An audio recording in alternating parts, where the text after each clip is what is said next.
Habari ndugu zangu wapendwa, ni kwa mara nyingine tena tumekutana. Leo nimekuleteni zawadi kubwa sana ya mti huu unaitwa mpapai, nadhani kila mtu anaujua. Mti huu tunaujua kwamba unazaa matunda mazuri, matamu. Lakini mbali na hayo, mti huu una faida kubwa sana. Kwanza ni dawa ambayo inatibu magonjwa zaidi ya 15 katika mwili wa binadamu. Lakini leo nakuleteeni tiba moja tu ya maradhi ya UTI, ugonjwa wa UTI ambao ni ugonjwa unasumbua sana watu. Sasa kama ukiwa unasumbuliwa na matatizo ya UTI, unaenda hospitali, unapima, unapewa dawa lakini nafuu haipatikani, ama unapona siku 2 ugonjwa umerudi, basi hii dawa itakusaidia sana kwa uwezo wa Mwenyezi Mungu.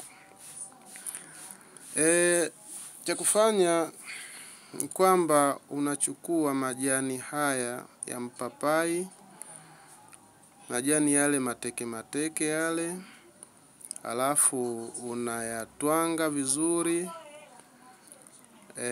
Ukisha yatwanga, unayachemsha,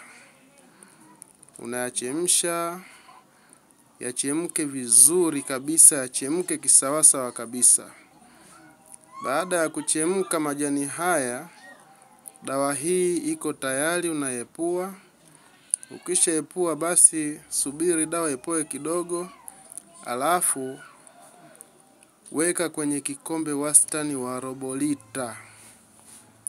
Alafu kunywa dawa hiyo asubuhi kabla hujala kitu chochote.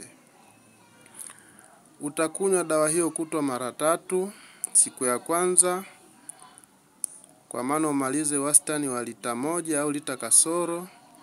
Siku ya pili unachukua tena majani hayo, unafanya kama ulivyofanya mwanzo. Unatumia dawa hiyo tena siku ya pili, alafu utamalizia siku ya 3.